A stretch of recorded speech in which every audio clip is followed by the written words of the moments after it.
ओम शांति। तो सबका बहुत बहुत स्वागत है। हम आज के समय के अनुसार गीता का महत्व सुन रहे हैं। आज के समय गीता कितना महत्वपूर्ण है। हम विषाद योग में हैं।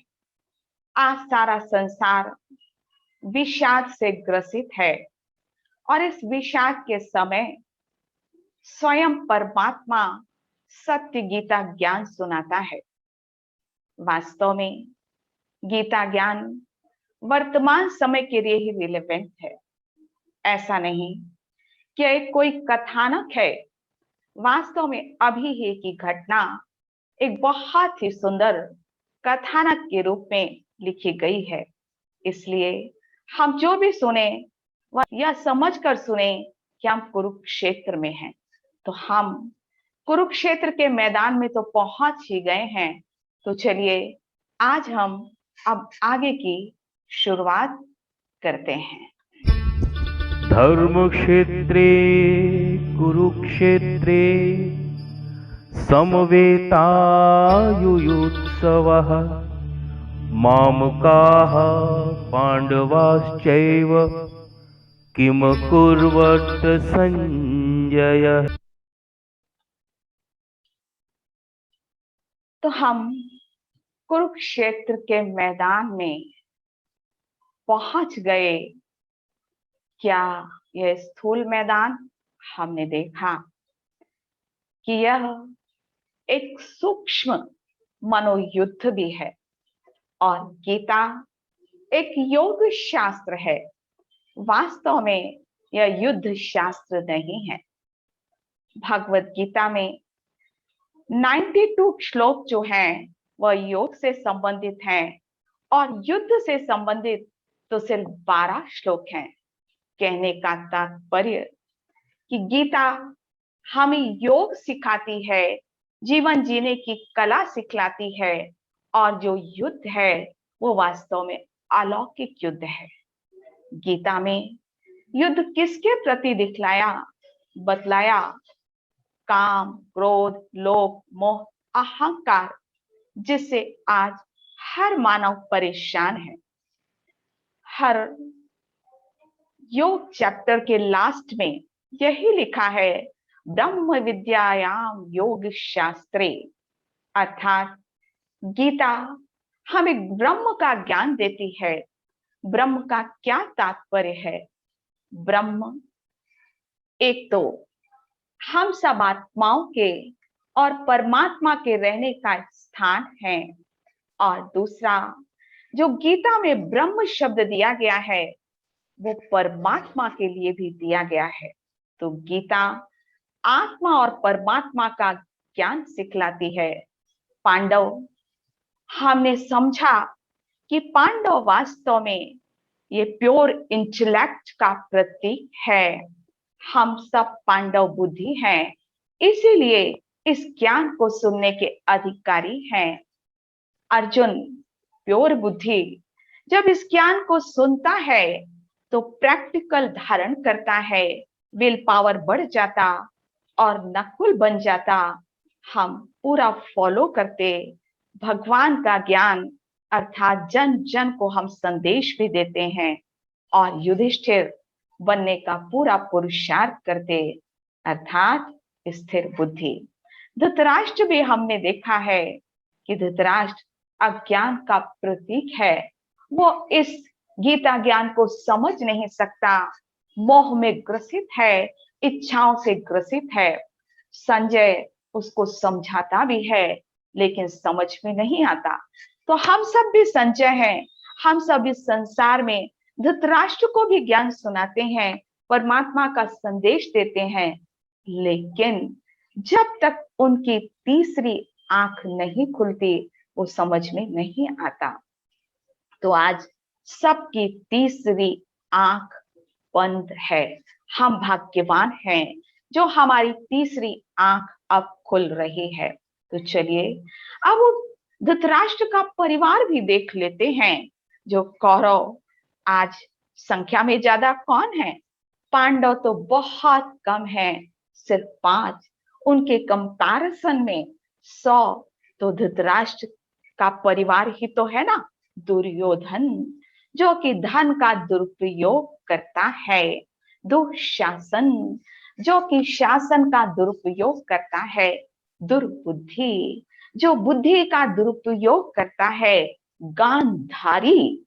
गांधारी भी आप सोचो, आज के जमाने की ही तो एक घटना है, जब किसी के पति की बुद्धि ठीक काम ना करे तो पत्नी को चाहिए ना कि वो अच्छा रास्ता बताए और उसकी आंखों को सही रास्ता दिखाए, लेकिन वो भी पट्टी बांध लेती है। तो ऐसा नहीं बनना, गांधारी नहीं बनना है।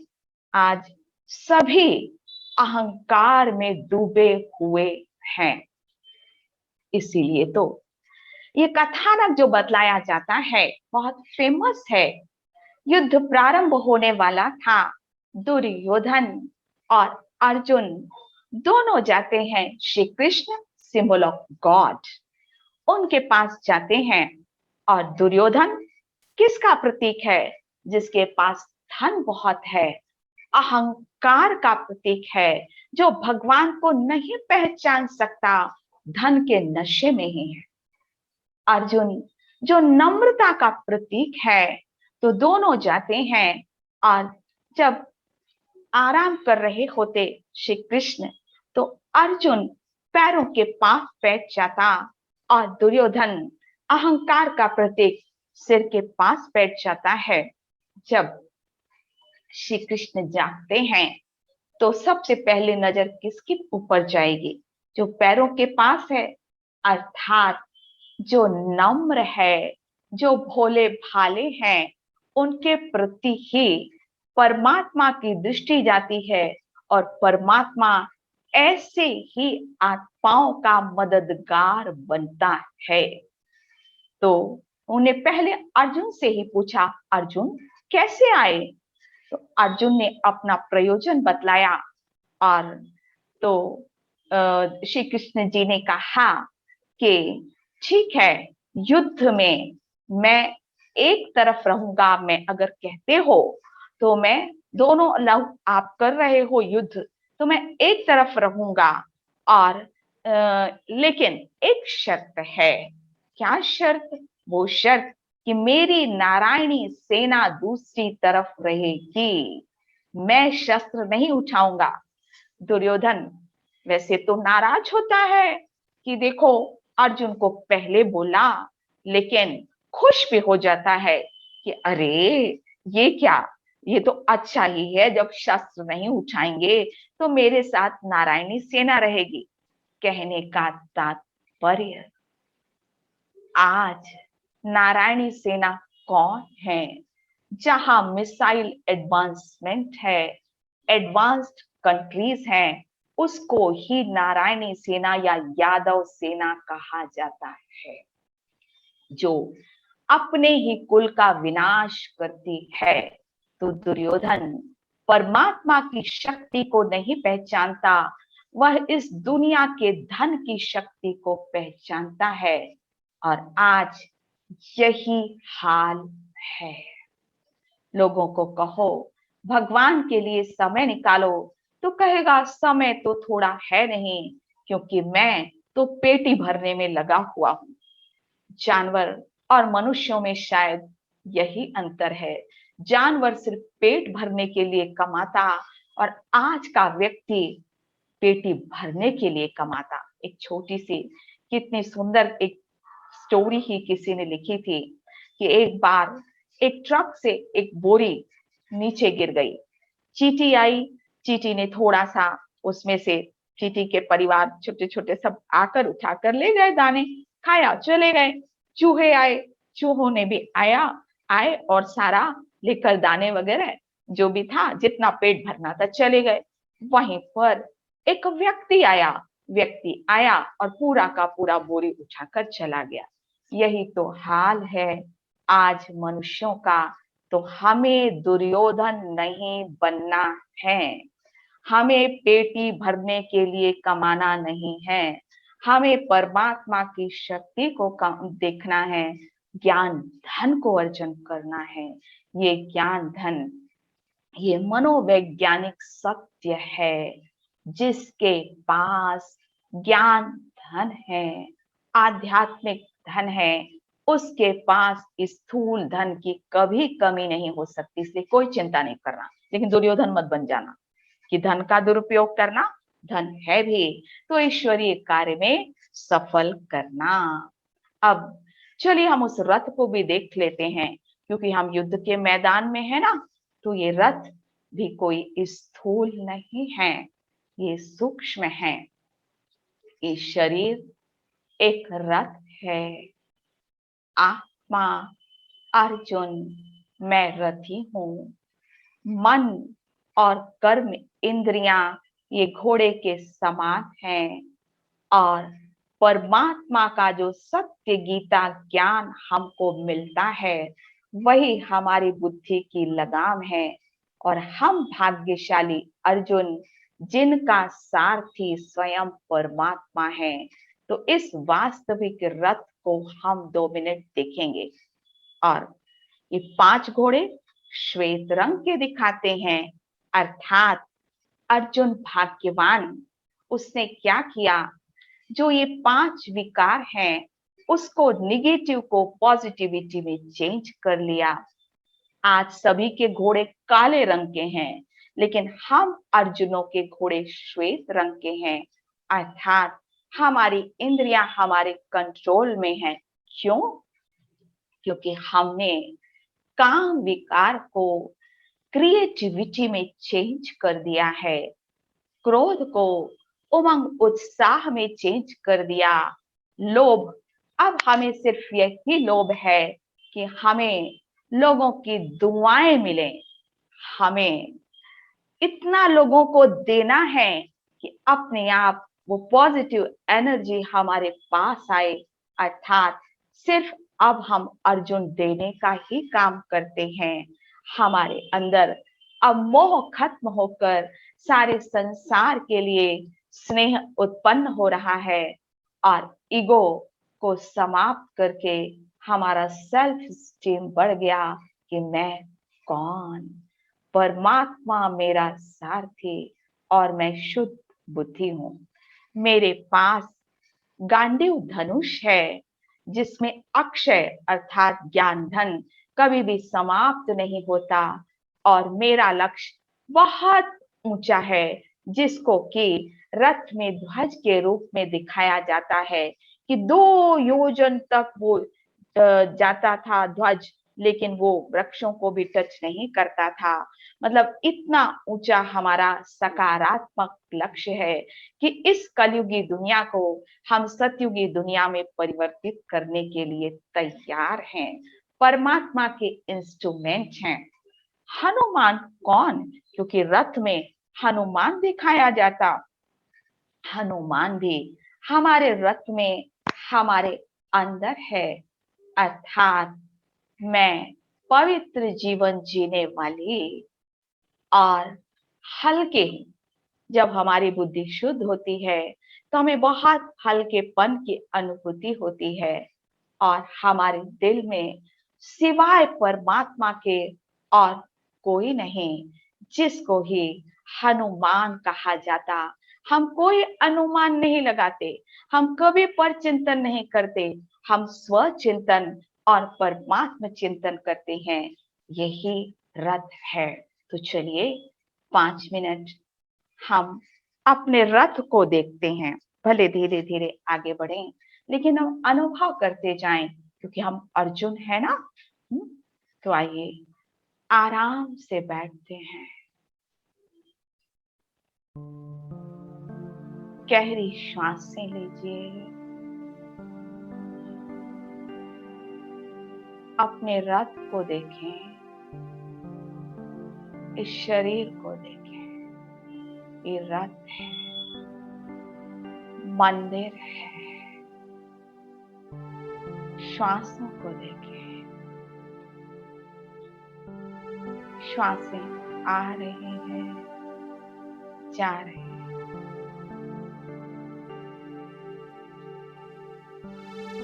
इस शरीर रूपी रथ में मैं आत्मा अर्जुन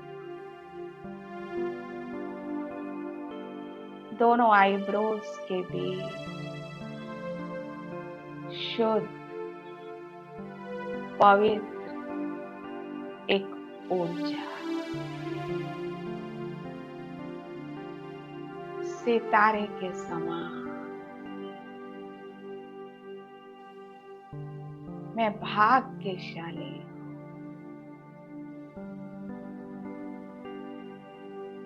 मेरी कर्म इंद्रियां मेरे वश में है।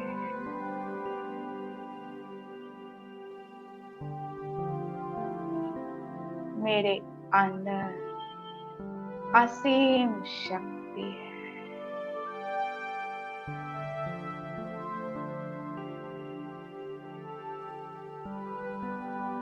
मुझसे पवित्रता का प्रवाह सारे शरीर में हो रहा है और ये पवित्रता सारे वातावरण में फैल रही है।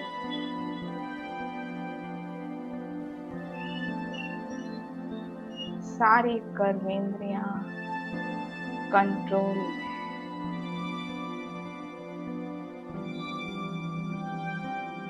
मैं कितनी खुशनसीब हूँ। मेरा साथी स्वयं भगवान है, जिसने मेरी दिव्य बुद्धि खोली और मैं सत्य भगवान को पहचान पा रही हूँ। वही मेरा साथी और साथी है। इस संसार रूपी युद्ध के मैदान में मेरी विजय निश्चित है। तो चलिए आगे बढ़ते हैं। अब पांडवों का जो जन्म बतलाया जाता है, क्या ऐसा किसी का जन्म हो सकता है? वास्तव में ये जन्म भी प्रतीकात्मक है। पांचों पांडव जब इस ज्ञान को सुनते हैं, ज्ञान खजाने को सुनते हैं, तो पहले जो साधारण रहते हैं, इस मंत्र के द्वारा, जिसको मन मनाभाव का मंत्र भी कहा जाता है, इस मंत्र के द्वारा हमारा नया जन्म हो जाता है, जिसको ही प्रतीकात्मक स्टोरी के रूप में दिखलाया हुआ है। और द्रौपदी का जन्म कभी आपने विचार भी किया होगा, अग्नि से दिखलाया जाता, उनको यज्ञ सैनी कहा जाता। अग्नि अर्थात जिसमें कोई भी चीज डालो तो वो पवित्र हो जाती है। इसीलिए पांडवों के पत्नी के रूप में बतलाया जाता और योग एक अग्नि है। तो जो योग का की प्रैक्टिस करता है, उसके जीवन में ये पांचों पांडवों के गुण आ जाते हैं। कितनी रहस्यमय बात है। इसीलिए ऐसा कभी हो सकता है कि पांच पांडवों की एक पत्नी हो? ऐसा ये एक सुंदर सी प्रतीकात्मक स्टोरी बतलाई जाती है। तो द्रौपदी जैसा पवित्र और कोई है नहीं, तो हम सब भी द्रौपदी हैं। अर्थात परमात्मा को याद करके योग अग्नि प्रज्वलित करते हैं। हमारे संबंध संपर्क में जो भी आता है वो भी पांडव बन जाता है। अब कौरव कौन है? आज के समाज में कौरव तो मौजूद है ही, टेस्ट ट्यूब बेबी और जितने भी मॉडर्न टेक्नोलॉजी है, उससे बहुत सारे आज बच्चे पैदा करते हैं। लेकिन अगर माँ ने संस्कार नहीं दिए, पट्टी बांध कर रखी हुई है, तो आज दुर्योधन दुशासन ही पैदा हो रहे हैं।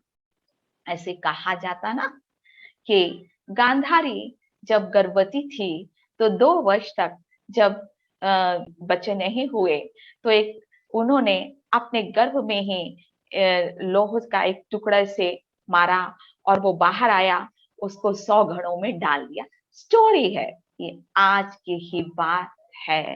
तो आज संस्कारों की जरूरत है।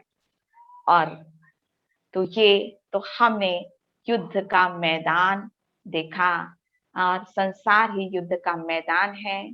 मैं आत्मा अर्जुन। अब आगे दृश्य में क्या बतलाया, तो पहले तो हमने सारा देख लिया ना। अब आज की राजनीति का वर्णन भी हम देखते हैं कि कैसे दुर्योधन द्रोणाचार्य के पास जाकर क्या कहता है, किसकी याद दिलाता है? धृष्टद्युम्न को कहता है कि देखो, धृष्टद्युम्न दूसरी तरफ के सेनापति थे ना, और इस तरफ के भीष्म पितामह थे।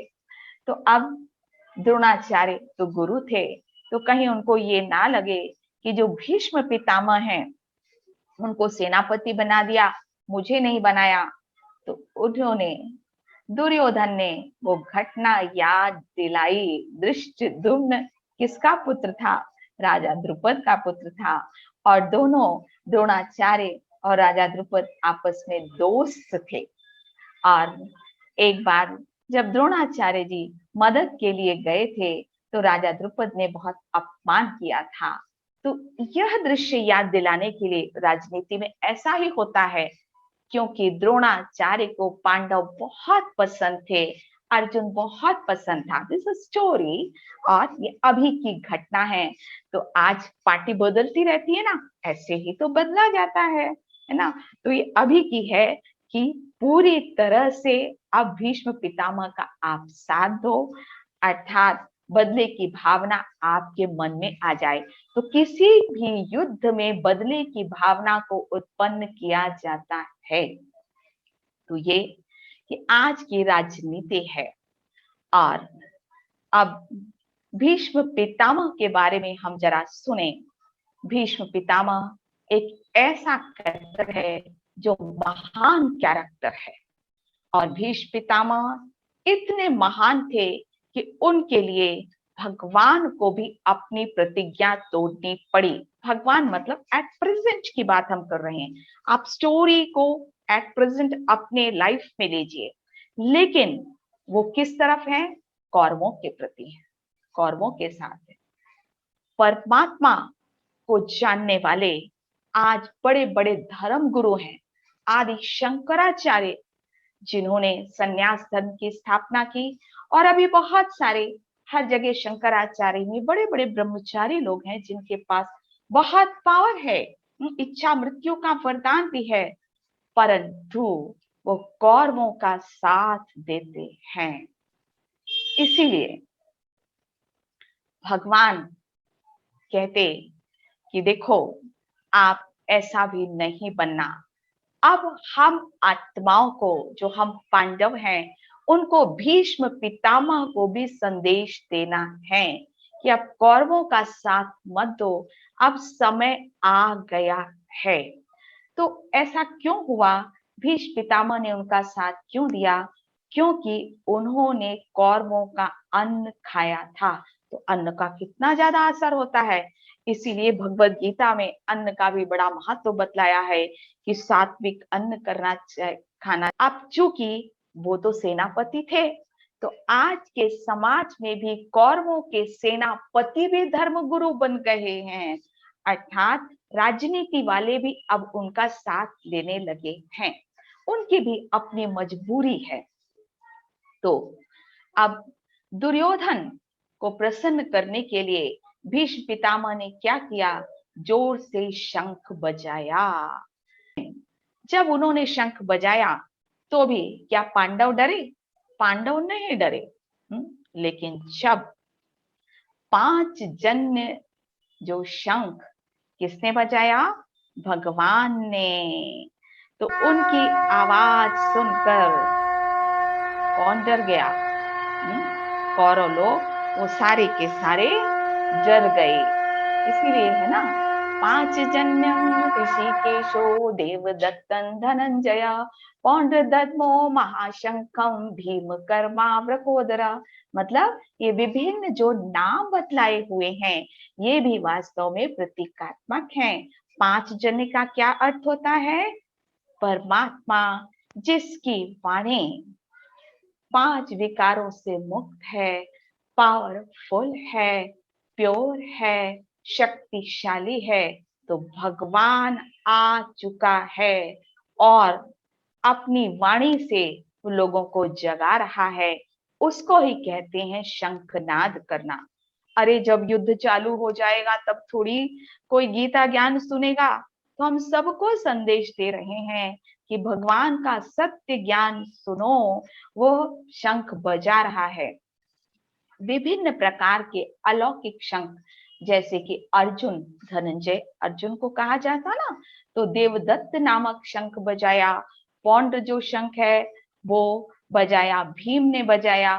तो इस प्रकार विभिन्न अलौकिक शंख जब बजे तो दुर्योधन डर गया, सारी सेना डर गई। तो ये प्रतीकात्मक है।